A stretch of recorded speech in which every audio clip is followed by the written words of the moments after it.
damos la bienvenida a las predicaciones del legado del reverendo Rolando Gutiérrez Cortés. Esperamos que sean de inspiración y bendición para tu vida. Mateo 9, del 9 al 13. El llamamiento de Mateo. Pasando Jesús de allí, vio a un hombre llamado Mateo, que estaba sentado al banco de los tributos públicos. Y le dijo: sígueme. Y se levantó y le siguió. Y aconteció que estando él sentado a la mesa en la casa, he aquí que muchos publicanos y pecadores que habían venido se sentaron juntamente a la mesa con Jesús y sus discípulos. Cuando vieron esto, los fariseos dijeron a los discípulos: ¿por qué come vuestro maestro con los publicanos y pecadores? Al oír esto, Jesús les dijo: los sanos no tienen necesidad de médico, sino los enfermos. Id pues y aprended lo que significa misericordia quiero y no sacrificio. Porque no he venido a llamar a justos, sino a pecadores al arrepentimiento. Dios nos bendiga en la lectura de su santa palabra. Mateo 9, del 9 al 13, en donde un publicano es llamado al discipulado. Se trata de Mateo, que escuchó de Jesús solamente una palabra: sígueme, y le siguió. Pero que provocó una serie de problemas en la mente de los fariseos y provocó una serie de problemas en el ministerio de Jesús. Porque como dice el proverbio popular, dime con quién andas y te diré quién eres. Y cuando Jesús estaba rodeando de gente como Mateo, pues comenzaron a poner en predicamento la vida de Jesús. Y como entendemos también que una manzana podrida va a afectar a las otras,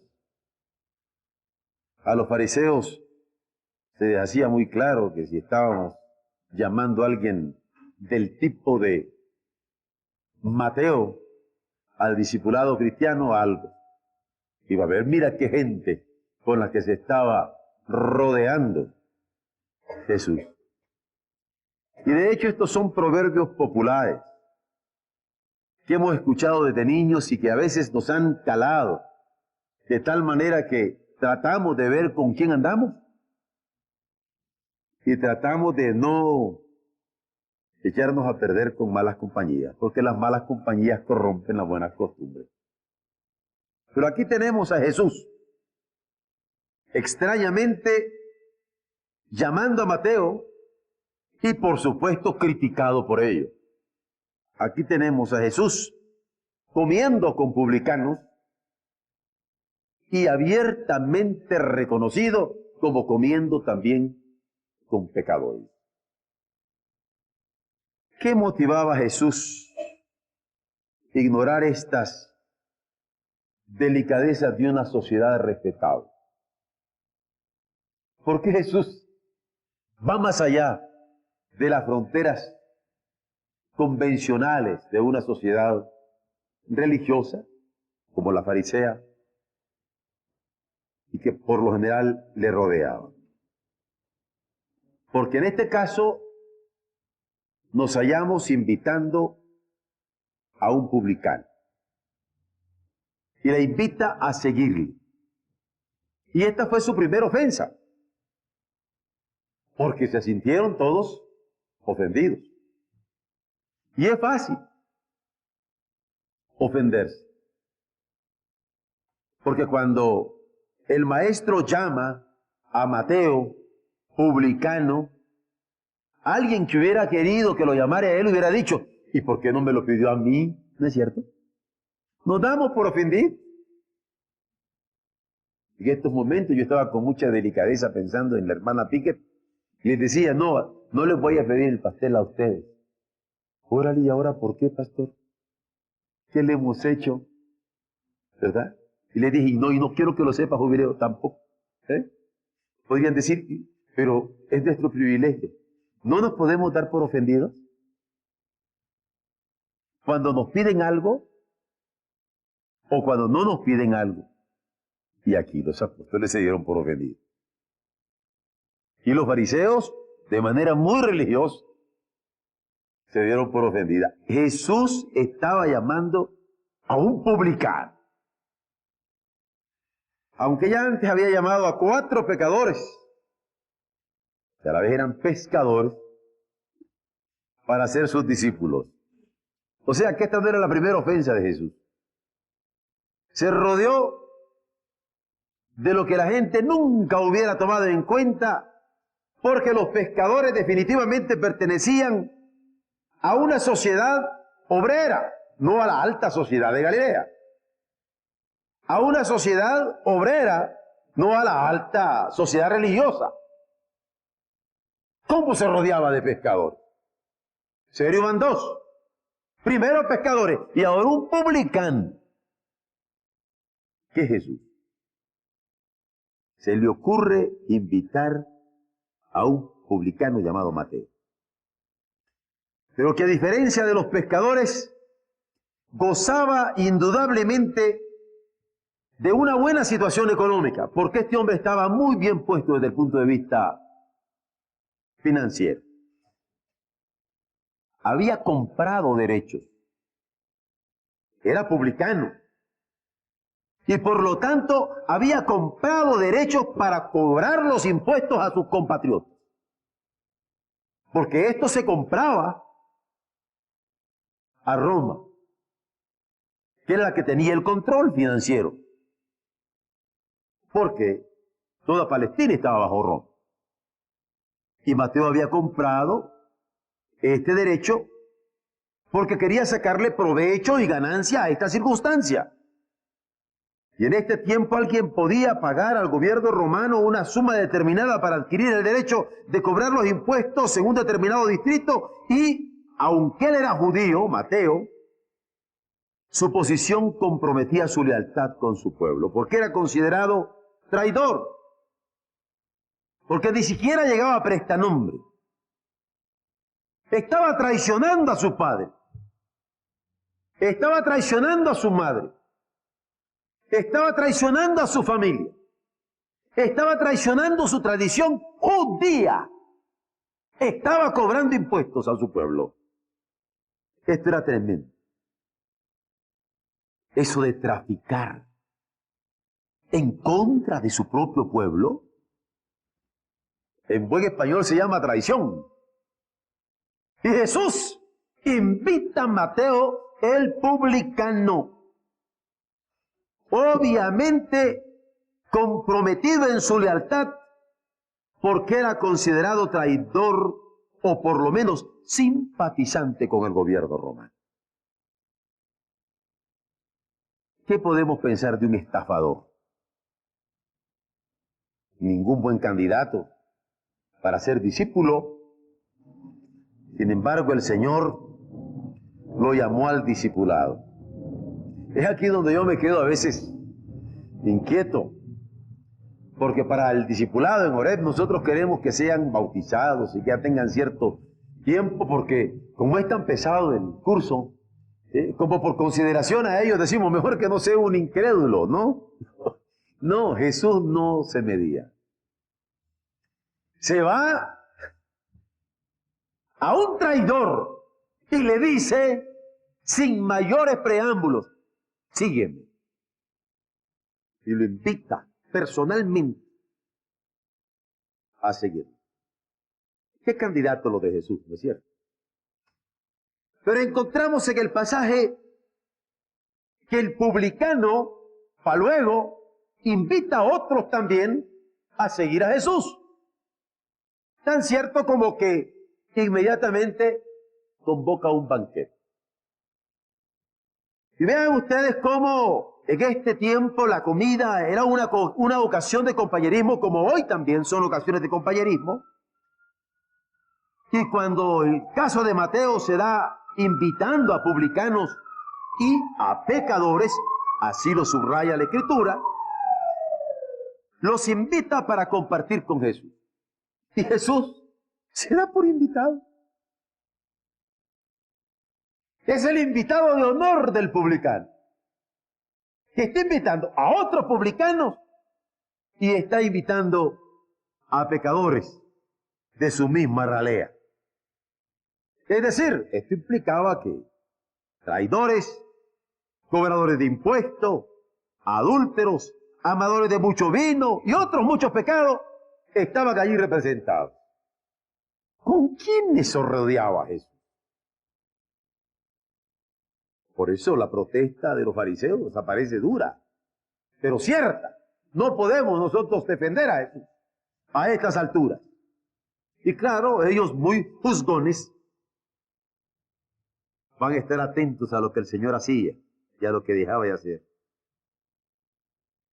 ¿Y cómo juzgaríamos nosotros a Jesús hoy por hoy en nuestras propias comunidades si Él viniere con esta misma situación? ¿Cómo juzgaríamos nosotros a una iglesia que se rodea de este tipo de gente? Porque podríamos decir que fariseos más malos. Sin embargo, nosotros no somos mucho mejores, porque somos duros para juzgar. Y no hay indicación de que Jesús haya condenado aquella situación, la acepta. Y Mateo no solo invitó a Jesús, sino que lo vincula con sus amigos, lo introduce con sus amigos y a sus amigos los introduce con él. Por eso los fariseos sienten difícil comprometerse con Mateo en una reunión de esta índole. Leamos el pasaje para refrescarlo antes de meterme a la tercera consideración. Porque primero es que Jesús invita al publicano para seguirlo. Y lo segundo, que el publicano invita a otro publicano para seguir a Jesús. Pero antes de adentrarme a que Jesús se apoya en las Escrituras, yo quiero que lo vean. Pasando Jesús de allí, vio a un hombre llamado Mateo que estaba sentado al banco de los tributos públicos y le dijo: sígueme. Y se levantó y le siguió. Y aconteció que estando él sentado en la mesa en la casa, y aquí que muchos publicanos y pecadores que habían venido se sentaron juntamente a la mesa con Jesús y sus discípulos. Cuando vieron esto, los fariseos dijeron a los discípulos: ¿por qué come vuestro maestro con los publicanos y pecadores? Sí, habían pecadores, había publicanos, había discípulos, había fariseos. Pero están preguntándole. Y al oír Jesús esto les dijo: los sanos no tienen necesidad de médicos sino los enfermos. Y es donde los remite a la Escritura. Porque les dice: id, órale. Si hubiera sido mexicano, hubiera usado esa palabra. Id y aprended lo que significa misericordia quiero. Y no sacrificio. Porque no he venido a llamar justos, sino a pecadores al arrepentimiento. Y los manda a examinar la Escritura. El significado de la Escritura. El señalamiento que el Padre tenía cuando pedía misericordia más bien que sacrificio. Iconoclasta Jesús. Está tumbándole ídolos. Estaban poniendo y anteponiendo antes que considerar cuál era la intención de Dios. Que él había aceptado la invitación de Mateo, todos lo podían ver. Sabía quiénes estaban con él a la mesa. Sabía también que de acuerdo con las normas farisaicas estaba quebrantando la ley, y él lo sabía. No se defiende de ello, pero Jesús le responde a la crítica que aunque no se la estaban haciendo directamente a él, sino así, por debajo, los interpela. Los sanos no tienen necesidad de médicos, sino los enfermos. Y aunque esto no es una cita del Antiguo Testamento, es una expresión congruente con el espíritu de los profetas. Porque ¿acaso no fue Elías a ministrar a una mujer siria en su necesidad? ¿Se acuerdan? Y ahora que tenemos ese mapa de Medio Oriente muy claro, es como que de Israel en estos momentos fueran a Siria, o a Jordania, o a Irán, a Persia, o a Irak, a Babilonia. Elías fue a Siria, porque tenía necesidad y hubo de atenderla, porque el amor de Jesús se muestra claramente como un espejo del amor de Dios, en donde se sobrepujan todos los prejuicios personales. Él es el que cuenta. Y cuando les dice misericordia quiero y no sacrificio, es toda una cita de Oseas 6:6, el profeta, que se la refresca, porque con la misericordia se sobrepujan todas las reglas. Se va más allá que lo que la ley pide. Se vive la dimensión del samaritano que usó Jesús en sus parábolas. Este es el espíritu de la profecía del Antiguo Testamento, porque Dios se dolía de la impaciencia de su pueblo, cuya vida espiritual era impredecible, y les está diciendo constantemente: misericordia quiero, no sacrificio. Pero continúa: porque no he venido a llamar justos, sino a pecadores, al arrepentimiento. Porque es hora del arrepentimiento para Jesús. Hora de volverse a Él para Jesús. Hora de enfocarle a Él. Y aunque esta tampoco es una cita directa del Antiguo Testamento, es toda una descripción del ministerio de Jesús. Porque está llamando a publicanos para que lo vean, a pecadores para que lo vean, al mundo para que se vuelva a Él, y a los fariseos para que se fijen en lo que Él está encarnando. Él es una convocatoria divina para que la misericordia del Padre fuera manifestada claramente. Yo pienso que la iglesia cristiana continúa teniendo el mismo problema. Porque en el Nuevo Testamento, en la carta de Pablo a los Gálatas, en el capítulo 2, verso 11 al 21, nos damos cuenta que Pedro comió también con los gentiles. ¿Recuerdan? Se rodeó de ellos. Pero cuando llegaron a Antioquía algunos judíos, Pedro, el apóstol, se retraía y se apartaba porque tenía miedo que los de la circuncisión los fueran a criticar. Y en su simulación participaban también los otros judíos. De tal manera que Pablo lo increpa, lo resiste en la cara y le dice: congruente, mi amado Pedro, congruente. No juegues a dos aguas. Y diríamos nosotros: ah, Pedro. Pero ¿cómo decimos? Ah, Rolando.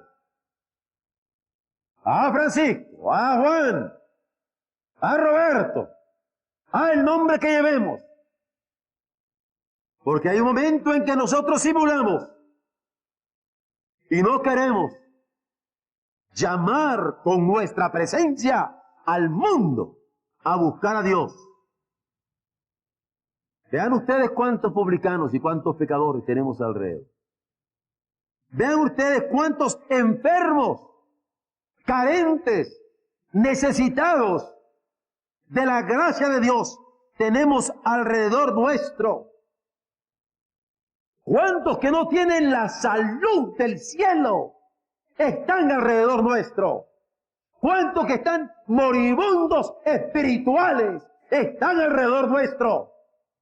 Y nosotros ocupándonos de quienes tienen fe fuerte. Ah, porque esto es importante. Porque alguno de los muchachos podría decir, oiga, pastor, ¿verdad que tengo razón entonces yo? Yo ando aquí con los pecadores y vamos para acá y vamos para allá y a la discoteca y al mundo. ¿Ah? ¿No es cierto? Pues figúrense que aquí está la diferencia. Porque no es el mundo el que atrae a Cristo, sino Cristo el que atrae al mundo. No es el mundo el que convoca al cielo, sino el cielo el que convoca al mundo. No es el pecado el que atrae a los santos, sino los santos a los pecadores. ¡Ojo, hijos! Aquí estamos en la misma situación. Y ante la misma posibilidad de simulación y de hipocresía, de la que no se salvó Pedro y de la que no nos salvamos nosotros. He aquí el problema, en donde hemos de darnos cuenta en qué medida, en vez de ser atracción de redención, estamos siendo reptiles, porque estamos reptando, arrastrándonos en nuestros propios apetitos y deseos. Cristo hizo la diferencia, marcó la diferencia, ubicó a los hombres, los centró en la palabra, los convocó al centro del corazón de Dios. De esto se trata. Este es el discipulado cristiano. Por eso es que a Mateo le dice, simplemente, sígueme. Y por eso es que Mateo convoca, sigámosle. Y por eso es que la convocación de publicanos y pecadores, fariseos y discípulos, son confrontados a la verdad eterna de Dios. Y en esta hora, cuando más que nunca necesitamos convocar el arrepentimiento hacia Dios, refrescar nuestras mentes y nuestros corazones en esta palabra cálida del Señor, nos es una dicha grande. Bendito sea Él, porque nos permite meditar en ella como admonición, exhortación, llamada de atención, toque para nuestras vidas, alertas, porque el Señor nos ha llamado para seguirle. Somos seguidores suyos. Que Él nos bendiga. Amén.